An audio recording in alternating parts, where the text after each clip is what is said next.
మణిపూర్లో మరోసారి ఉద్రిక్త పరిస్థితులు నెలకొన్నాయి. ఇంఫాల్లో విద్యార్థులు చేపట్టిన రాజ్ భవన్ ముట్టడి హింసాత్మకంగా మారింది.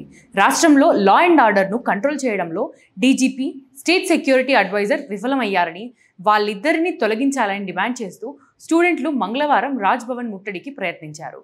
ఈ క్రమంలో విద్యార్థులను పోలీసులు అడ్డుకోవడంతో పోలీసులపైకి రాళ్లు రువ్వారు. దీంతో విద్యార్థులను అదుపు చేసేందుకు పోలీసులు టియర్ గ్యాస్ను ప్రయోగించారు. ఈ ఘటనలో దాదాపుగా 40 మందికి పైగా విద్యార్థులు గాయపడ్డారు.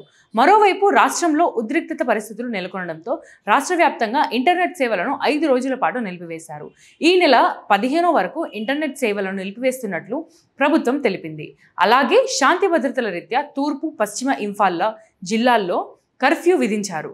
తదుపరి ఉత్తర్వులు వచ్చే వరకు తమ నివాసాలను వదిలి వెళ్లడానికి వీల్లేదని, ప్రజలు ఇళ్లకే పరిమితం కావాలని పశ్చిమ ఇంఫాల్ అడ్మినిస్ట్రేషన్ ఉత్తర్వులు జారీ చేసింది.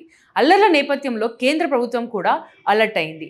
2000 మంది సిఆర్పీఎఫ్ జవాన్లను మణిపూర్కు పంపించాలని ఆదేశాలు ఇచ్చింది. ఇదిలా ఉంటే ఏడాదిన్నర నుంచి 2 తెగల మధ్య జరుగుతున్న ఘర్షణలకు 220 మందికి పైగా ప్రాణాలు కోల్పోయారు. ఇందులో కుకీ తెగవారే ఉన్నట్లు సమాచారం. అంతేకాదు మహిళలపై కని విని ఎరుగని రీతిలో అమానుషమైన దాడులు జరగడం మణిపూర్కు మచ్చ తెచ్చింది. సపోర్ట్ చేయాలి అనుకునే వారు సబ్స్క్రిప్షన్ పక్కనే జాయిన్ అనే బటన్ ఉంటుంది. 1 to 5 లెవెల్స్ ఉంటాయి. ఏదో ఒక లెవెల్లో సపోర్ట్ చేయండి. అలాగే స్క్రీన్ మీద గూగుల్ పే, ఫోన్ పేతో పాటు అకౌంట్ డీటెయిల్స్ కూడా ఉంటాయి. ఆర్ వాయిస్ ఇది మనందరి ఛానల్. ₹1 నుంచి మీరు చేసే ఆర్థిక సహాయం ఈ ఛానల్ చేయుటకు ఎంతో ఉపయోగపడుతుందని మీ అందరికీ మరొకసారి గుర్తు చేస్తూ జై హింద్.